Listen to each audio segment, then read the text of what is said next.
Have you ever made a choice you wish you could take back? I have.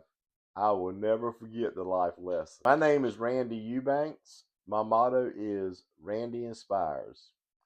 My goal is to help you improve your life spiritually, mentally, socially, financially, and physically. I will be sharing stories of my failures and successes in these 5 areas to help you avoid making the mistakes I made. I am confident you will benefit from the life lessons. Let's get started. How to improve your life spiritually, mentally, socially, financially, and physically. Making better choices will help you improve your life in all 5 of these areas. It was June of 1976, summer before entering my senior year in high school. I was bagging groceries at Joe's Clover Farm in the small town of Trenton, North Carolina. The owner of the grocery store, Joe Lassiter, told me to come into his office. He wanted to talk with me. Mr. Lassiter was also a friend of the family, and he was highly respected.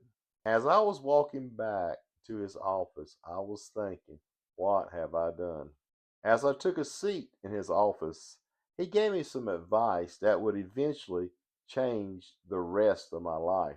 He told me, the choices you make over the next 5 years will set the course of the destiny for the rest of your life.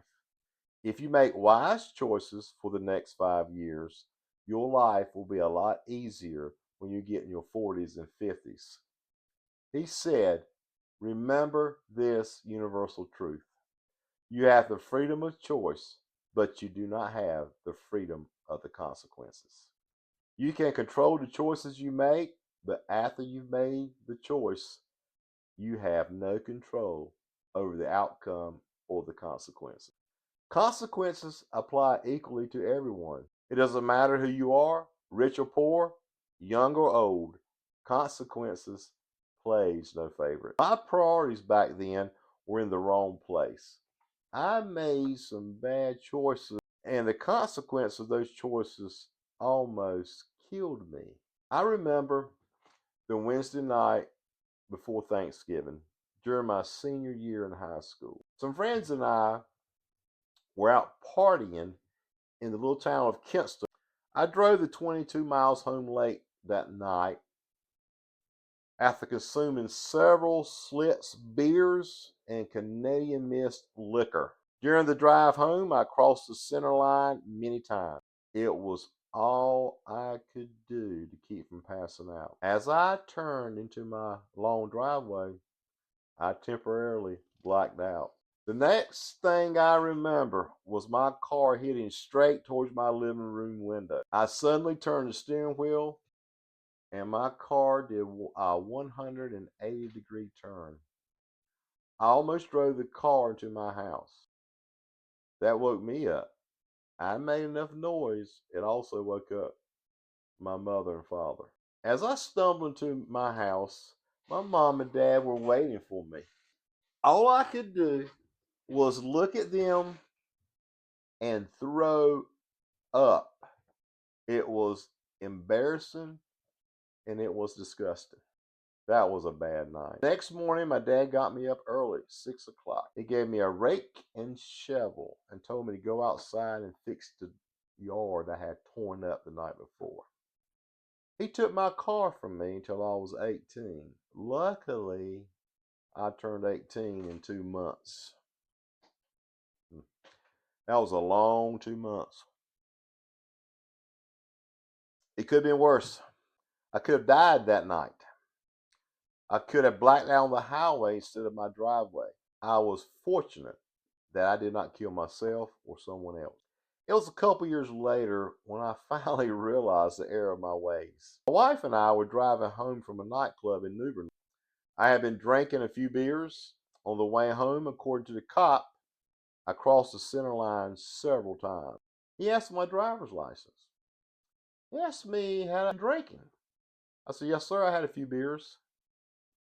He said, who is that young lady sitting beside of you? I said, it's my wife. He asked me this question. Do you love your wife? I said, of course. He said, well, why are you trying to kill her? I said I didn't know it was. He said, if you keep this up, you're going to kill her, yourself, and someone else. That moment scared me. That incident, along with the drinking and driving deaths that happened to some of my classmates, finally convinced me to never drink and drive again. As I was reflecting on the death of my friends, I thought to myself, that could have been me. Why did they die and I didn't? They weren't as lucky as I was. Drinking and driving is writing your death wish. If you don't quit, sooner or later it will get you. A high school classmate of mine died in his early 40s from a drug overdose.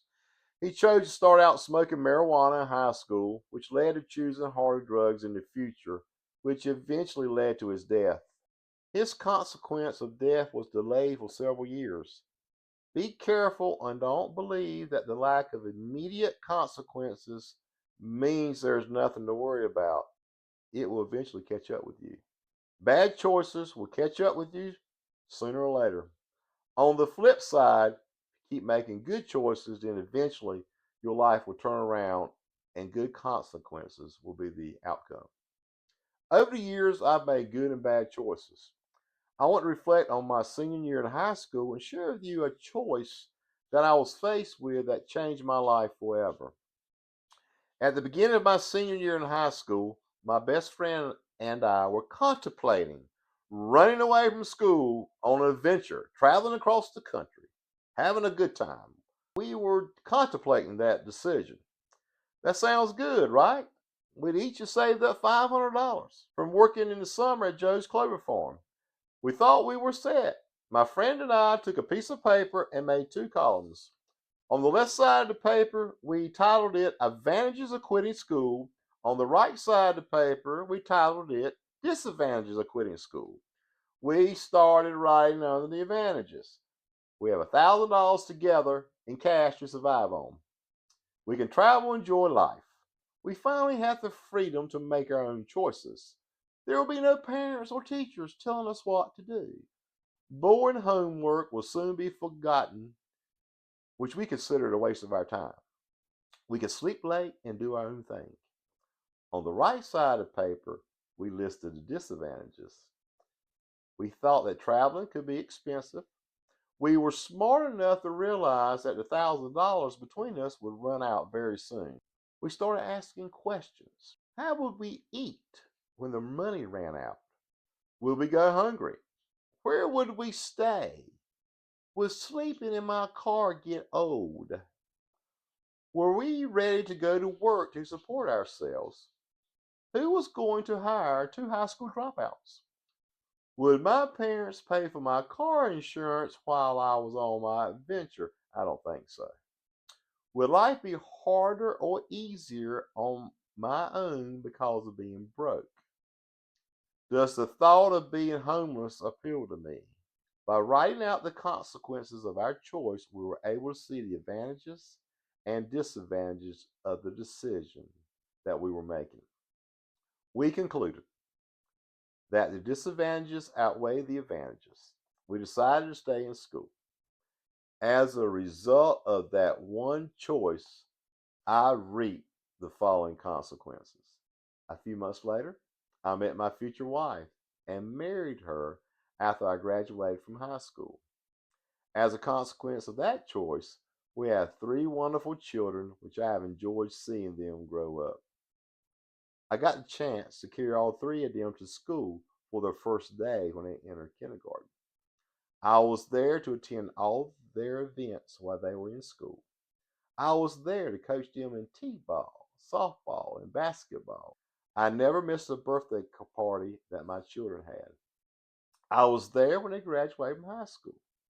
I was there when my youngest daughter and son graduated from college. I was there to walk my two daughters down the aisle when they got married. I was there when my oldest daughter when she gave birth to our grandchildren and enjoying watching my grandchildren grow up. As a consequence of that choice, by not running away from home and staying in school, I had the opportunity to own and operate a variety of businesses over the past 30 years. As a consequence of that choice, I had an opportunity to go back to college later in life. I graduated from UNCW with a bachelor's degree at the age of 53, with honors, by the way. I am where I'm at today because of that one choice I made 50 years ago to stay in school. I thank God that I made the right decision. What were the life lessons that I learned from the choices that I've made over the years?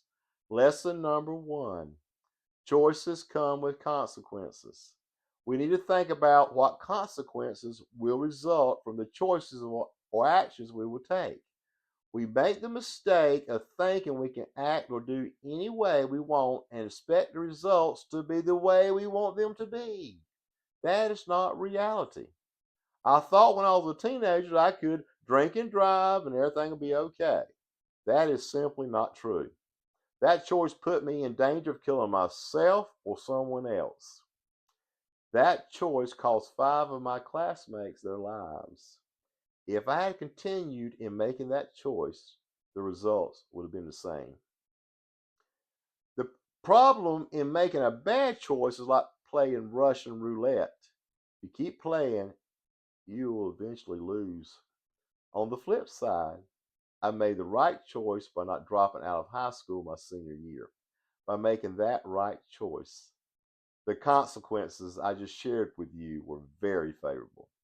Galatians chapter 6, verse 7 says, "Do not be deceived, God is not mocked, for whatever a man sows, that he will also reap." Lesson number two: it's never too late to start making better choices. No matter what consequences you are facing now because of past poor choices, it's never too late to make some changes.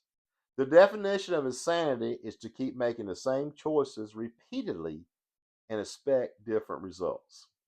For example, if you are spiritually in a place where you feel far away from God and you can't feel His presence, you can start today by setting aside a quiet time to pray, read Scripture, and seek a close relationship with Him. If you stay persistent with that one choice, I promise you will eventually reconnect with God and feel His presence. That's a priceless blessing. If you are mentally depressed because of your past choices, try reinventing yourself. Take the time and write out on paper what you want to accomplish with the rest of your life and start making the choices that will lead you to a life of purpose. Making good choices require effort, work, and sacrifice. The result will be worth the positive value on your mental health. If you're drawn apart from a loved one that is or was close to you, maybe you should make the choice of increasing your social skills of that person by picking up the phone or making a visit to restore the broken relationship. The right choice is hard sometimes, but the end results of potentially restoring the relationship are more valuable than gold. If you are displeased with your results from your financial choices, start today by learning how to manage your money. There are countless resources available to help you with these choices. If you made bad choices in the past concerning your overall health, it's never too late to change your life physically.